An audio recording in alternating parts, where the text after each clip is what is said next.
Acorda, sucupira!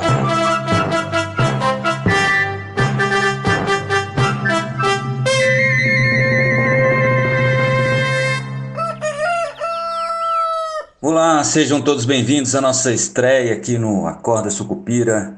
Esse que é um Morning Call dedicado a trazer para vocês as principais notícias nessa interseção entre mercado financeiro e política. E claro, sempre que possível com algum plano, né, para você proteger o seu patrimônio e quem sabe até rentabilizar melhor aí as suas economias. Afinal, no Brasil, se você não está confuso, você está mal informado, né? Bom dia, eu sou o Rodrigo Oliveira e hoje é terça-feira, dia 8 de outubro de 2024. Olha, o Senado deve aprovar ainda hoje o nome de Gabriel Galípolo para substituir o presidente do Banco Central, o atual presidente do Banco Central, Roberto Campos Neto, à frente aí da autoridade monetária a partir de 1º de janeiro do ano que vem, viu? A sabatina de Galípolo, que é o atual diretor de política monetária do Banco Central, deve ser marcada aí pelos aqueles tradicionais elogios, né, dos senadores da situação e as críticas dos parlamentares da oposição sobre a proximidade, né, do Galípolo que teve com o Lula, inclusive durante a campanha e agora na viagem para o México estava no avião, né, do presidente Lula.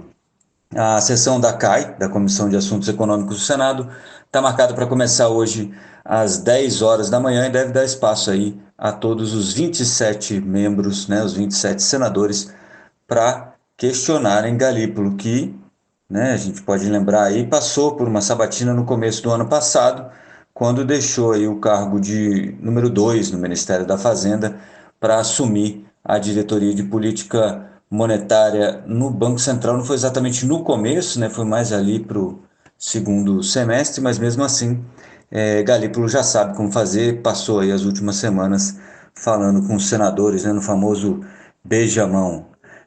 Bom, após a aprovação aí do nome do Galípolo pela comissão, a indicação então vai ser avaliada pelo plenário do Senado, onde também não deve ter nenhum problema para ser aprovado. A expectativa, né, é que ele seja aprovado com facilidade, afinal ele precisa aí apenas de maioria simples dos votos, né? O ponto específico aqui para o mercado fica por conta da necessidade do Galípolo de solidificar a credibilidade dele como comandante da autoridade monetária, né, com independência do Palácio do Planalto, né? Até por essa proximidade com o Lula, isso tem sido um ponto de atenção aí pelo mercado. Durante a passagem dele como diretor do Banco Central, vocês vão lembrar que ele foi apontado como um dos principais artífices daqueles votos dissonantes no Copom, né, que é o Comitê de Política Monetária, aquele que resolve quanto vai ser a Selic, né? E naquela época o colegiado se dividiu, né, sobre a redução no ritmo de corte da Selic. Você tinha ali os 5 indicados pelo Bolsonaro no comitê votando pela redução do ritmo, né, dos cortes de 0,50 para 0,25 e os 4 indicados pelo presidente Lula votando pela manutenção do ritmo de corte. E aí isso trouxe novos temores aí de ingerência indevida de Lula sobre a política monetária, lembrando que o Lula sempre criticou muito, né, a política monetária. Então isso acabou trazendo um pouco mais de custo para a política monetária, trouxe um pouco mais de receio e um pouco mais de procura por prêmio na curva futura de juros. O fato é que depois desse momento, o Roberto Campos e o Galípolo parece que sentaram, conversaram e passaram a agir em consonância, os dois, né? Inclusive, o Galípolo acabou assumindo um tom ainda mais duro que o do Roberto Campos Neto na condução aí do aperto monetário. Durante a sabatina de hoje, então, a gente espera que o Gabriel Galípolo repita a dose e o que pode levar a algum estresse aí na curva de juros futura, pressionando as taxas mais curtas aí para cima, né? O que a gente tem visto na curva futura normalmente é essa taxa curta subindo e a taxa longa cedendo um pouquinho numa expectativa de que você vai conseguir acertar o caminho daqui para alguns anos à frente, né? É importante notar que essa estratégia aí de mostrar, né, o Gabriel Galípolo como austero, comprometido com o aperto monetário, né? tem surtido efeito e fez até com que o mercado precificasse hoje na curva futura, tem uma precificação inclusive de aumento da taxa Selic nas duas primeiras reuniões do Copom no ano que vem, que é algo que é impensável, era impensável alguns meses atrás, né? Então você tem já com o Galípolo, em tese aí o Galípolo presidente do Banco Central, mais um ou até dois aumentos na taxa Selic, é, que é algo que pouca gente esperava um tempo atrás, mas que parece que as falas públicas do Galípolo têm convencido parte do mercado, parte majoritária do mercado, né, que está precificando a curva, de que isso é possível.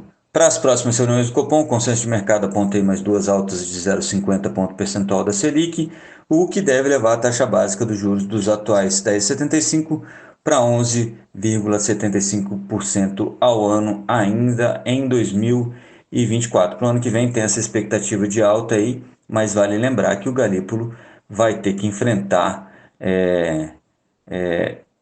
o presidente Lula para entregar aí os aumentos que são esperados pela Faria Lima, né? E até lá, o Lula vai continuar fazendo o que ele faz, embora tenha diminuído o tom, provavelmente os petistas que cercam o petista presidente devem continuar botando a culpa, é claro, nas costas do Campos Neto, né? Que é o indicado do Banco Central pelo ex-presidente Jair Bolsonaro.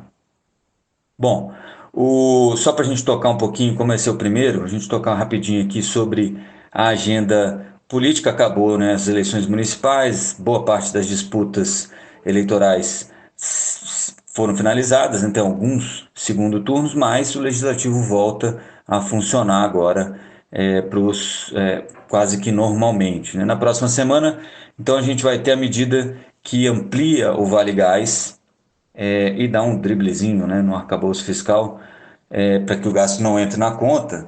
Essa medida então começa a trancar a pauta do Congresso e vai trazer um pouco mais de fervura para aquela disputa entre o Alexandre Silveira, que é muito chegado aí do ministro-chefe da Casa Civil, Rui Costa, e o Fernando Haddad da Fazenda, né? Esse programa que amplia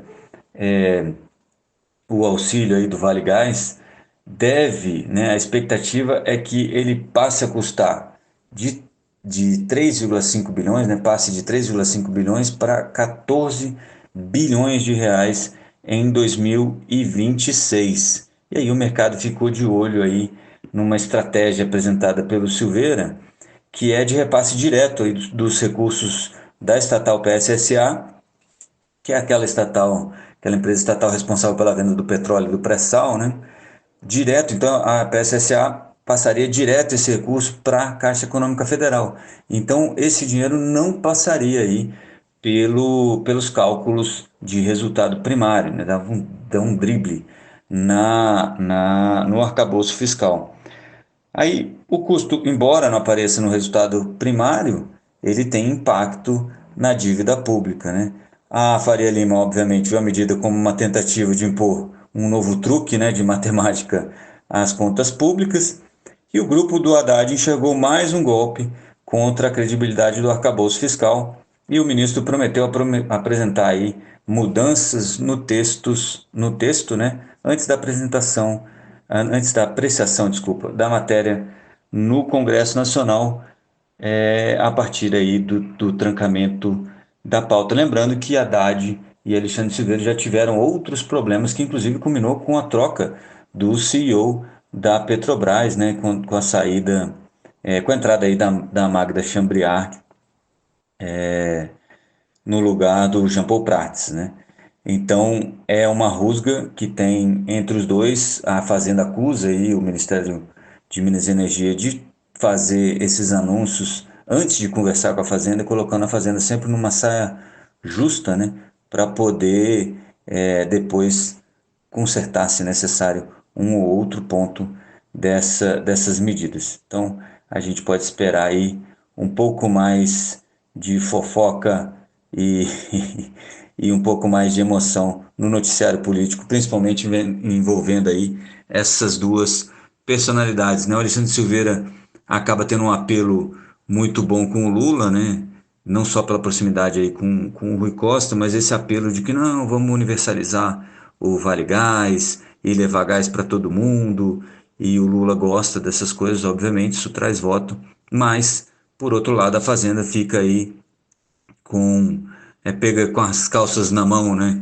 Como diz o outro, porque fica, como é que a gente vai dizer, fica fragilizada a posição de que talvez haja alguma responsabilidade com as contas públicas. Isso sempre fica fragilizado quando você tem uma medida que parece estar tentando driblar a contabilidade. E a contabilidade criativa do governo tem sido uma uma das ferramentas aí já identificada pelo mercado, que aí acaba cobrando cada vez mais prêmio na curva de juros. Beleza? A gente vai falar mais aí sobre essa querela entre Haddad e Silveira nas próximas edições do nosso Acorda Sucupira, mas por hoje eu vou ficando por aqui. Beleza? Um abraço, até amanhã.